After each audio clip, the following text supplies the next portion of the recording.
Election പെരുമാറ്റച്ചട്ടം വരുന്നതിന് മുന്നോടിയായി ഗുണഭോക്താക്കൾക്ക് കേന്ദ്ര സംസ്ഥാന ആനുകൂല്യങ്ങളുടെ വിതരണം ആരംഭിക്കുന്നു.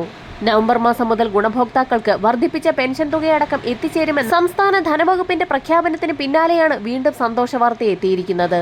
2024 വർഷത്തിൽ വിതരണം ചെയ്യേണ്ടിയിരുന്ന ശേഷിക്കുന്ന ഒരു ഗഡു പെൻഷൻ കുടിശ്ശികയുടെ വിതരണം ആദ്യഘട്ടത്തിൽ ആരംഭിക്കുന്നതിന് പിന്നാലെ തന്നെ വർദ്ധിപ്പിച്ച പെൻഷൻ തുക കൂടി ഗുണഭോക്താക്കളുടെ അക്കൗണ്ടുകളിലേക്ക് എത്തിച്ചേരുന്നു എന്നുള്ള വാർത്തയാണ് ഈ മണിക്കൂറുകളിൽ പുറത്തു വന്നിരിക്കുന്നത്. കുടിശ്ശികയും വർദ്ധിപ്പിച്ച പെൻഷൻ തുകയും അടക്കം വിതരണം ചെയ്യുന്നതിലേക്കായി 1800 കോടി രൂപ അനുവദിച്ചതായി ധനമന്ത്രി കെ.എൻ. ബാലഗോപാൽ വാർത്താ സമ്മേളനത്തിൽ അറിയിച്ചു. ഇതോടൊപ്പം തന്നെ കേന്ദ്രവിഹിതം വിതരണം ചെയ്യുന്നതിലേക്കായി മുൻകൂർ അടിസ്ഥാനത്തിലും തുക അനുവദിച്ചു കഴിഞ്ഞു. തദ്ദേശീയ തലത്തിൽ വാർഡ് അടിസ്ഥാനമാക്കി തയ്യാറാക്കിയിട്ടുള്ള ഏറ്റവും പുതിയ വിതരണ ലിസ്റ്റിന്റെ അടിസ്ഥാനത്തിലാണ് വിധവാ വാർദ്ധക്യ ഭിന്നശേഷി പെൻഷനുകളിലെ വിതരണ ലിസ്റ്റിൽ ഉൾപ്പെട്ടിട്ടുള്ള ഗുണഭോക്താക്കൾക്ക് 2000 രൂപ വീതം എത്തിച്ചേരുക. അനർഹരായി നിരവധി പേർ പെൻഷൻ തുക കൈപ്പറ്റുന്നു എന്നുള്ള കണ്ടെത്തലിനെ തുടർന്ന് ഭൗതിക സാഹചര്യ പരിശോധന കൂടി വരും ദിവസങ്ങളിൽ കൂടുതൽ കർശനമാക്കിയേക്കും.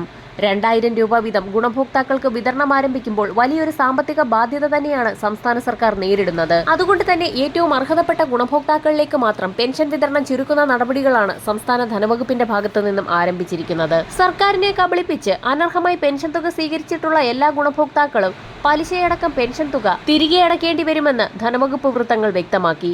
എന്നാൽ ഇതോടൊപ്പം തന്നെ അർഹരായ നിരവധി പേർക്ക് പുതിയ പെൻഷന് അപേക്ഷ പാസ്സായി കിട്ടിയ ഒരു സാഹചര്യം കൂടി സംസ്ഥാനത്ത് ഒരുങ്ങിയിരിക്കുകയാണ്. സാമൂഹ്യ സുരക്ഷാ പെൻഷൻ അപേക്ഷകരുടെ ഭൗതിക സാഹചര്യങ്ങൾ സംബന്ധിച്ച് സുപ്രധാന അറിയിപ്പുകൾ പുറത്തു വന്നിട്ടുണ്ട്. വിധവാ പെൻഷൻ ഗുണഭോക്താക്കളും 50 വയസ്സ് കഴിഞ്ഞ അവിവാഹിതർക്കുള്ള പെൻഷൻ ഗുണഭോക്താക്കളും വിവാഹം അല്ലെങ്കിൽ പുനർവിവാഹം ചെയ്തിട്ടില്ല എന്ന് തെളിയിക്കുന്ന സർട്ടിഫിക്കറ്റ് സമർപ്പിക്കുന്നതിലേക്കുള്ള നിർദ്ദേശങ്ങളിൽ 60 വയസ്സും അതിനു മുകളിലും പ്രായമുള്ള ഗുണഭോക്താക്കൾക്ക് ഇളവനുവദിച്ച് ഭേദഗതി വരുത്തിയിട്ടുണ്ട്.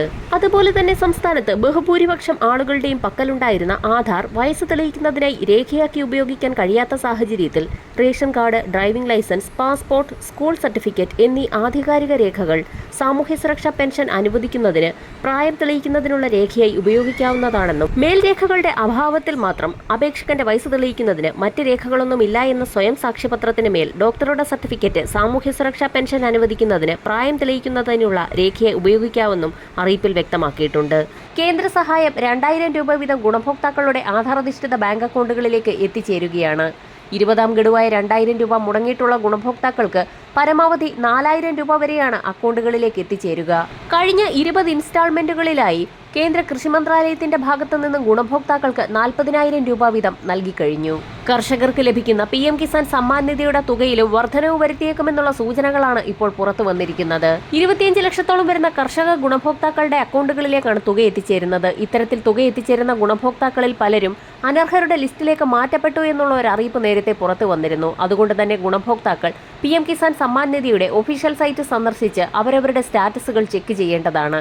യഥാസമയങ്ങളിൽ ഇലക്ട്രോണിക് KYC, ലാൻഡ് വെരിഫിക്കേഷൻ എന്നിവ പൂർത്തിയാക്കിയിട്ടുള്ള ഗുണഭോക്താക്കൾക്ക് മാത്രമേ 21ാം ഗഡുവായ 2000 രൂപ വീതം എത്തിച്ചേരുകയുള്ളൂ. PM കിസാൻ സമ്മാൻ നിധി എൻറോൾ ചെയ്ത സമയത്തുണ്ടായിരുന്ന രജിസ്ട്രേഷൻ നമ്പർ ഉപയോഗിച്ച് ഗുണഭോക്താക്കൾക്ക് അവരവരുടെ സ്മാർട്ട് ഫോൺ ഉപയോഗിച്ച് തന്നെ ഇത് ഇപ്പോൾ തന്നെ ചെക്ക് ചെയ്യാവുന്നതാണ്. പദ്ധതി ആനുകൂല്യം ലഭിക്കുന്നതിന്റെ ഭാഗമായി ഗുണഭോക്താവ് ഇതുവരെയും സമർപ്പിച്ചിട്ടുള്ള കർഷക സംബന്ധമായ എല്ലാവിധ രേഖകളും സ്റ്റാറ്റസ് ചെക്ക് ചെയ്യുന്നതിലൂടെ മനസ്സിലാക്കാൻ സാധിക്കും. ആധാർ ബാങ്ക് അക്കൗണ്ട് സീഡിംഗിലെ പിശകുകൾ ചൂണ്ടിക്കാണിച്ചുകൊണ്ട് പലർക്കും ഫോണിലേക്ക് മെസ്സേജ് എത്തിയിട്ടുണ്ട്. ഇത്തരത്തിലുള്ള ഗുണഭോക്താക്കളും ബാങ്കിലെത്തി അക്കൗണ്ടുകൾ ആധാരധിഷ്ഠിതമാണെന്ന് ഉറപ്പിക്കേണ്ടതാണ്. രേഖകൾ സമർപ്പിച്ചിട്ടുള്ളവരിലും ആധാർ സീഡിംഗിലും പിശകുകൾ സംഭവിച്ചിട്ടുള്ളവരുടെ സ്റ്റാറ്റസ് പെൻഡിംഗ് എന്ന് കാണിച്ചിട്ടുണ്ടാകും. ഇത്തരത്തിലുള്ള ഗുണഭോക്താക്കൾ വീണ്ടും രേഖകൾ സമർപ്പിച്ച് സ്റ്റാറ്റസ് ക്ലിയർ ചെയ്യേണ്ടതാണ്. ആനുകൂല്യ വിതരണം ഈ മാസം 20-ന് ശേഷം ആരംഭിക്കുന്ന സാഹചര്യത്തിൽ ഇതിനു മുന്നോടിയായി ഗുണഭോക്താക്കൾ പ്രശ്നങ്ങൾ പരിഹരിക്കേണ്ടതാണ്. ഒക്ടോബർ മാസത്തിലെ പെൻഷൻ തുകയുടെ വിതരണം അവസാന ഘട്ടത്തിലെത്തിയപ്പോൾ കേന്ദ്രവിഹിതം എത്തിച്ചേർന്നിട്ടില്ലാത്ത ഗുണഭോക്താക്കൾക്ക് നാളെ മുതൽ തന്നെ തുക എത്തിച്ചേരും. കൂടുതൽ പ്രഖ്യാപനങ്ങൾ ഉടൻ പ്രതീക്ഷിക്കാം. വരും മണിക്കൂറുകളിലെ സർക്കാർ അറിയിപ്പുകൾക്കായി ചാനൽ സബ്സ്ക്രൈബ് ചെയ്യാൻ മറക്കാതിരിക്കുക.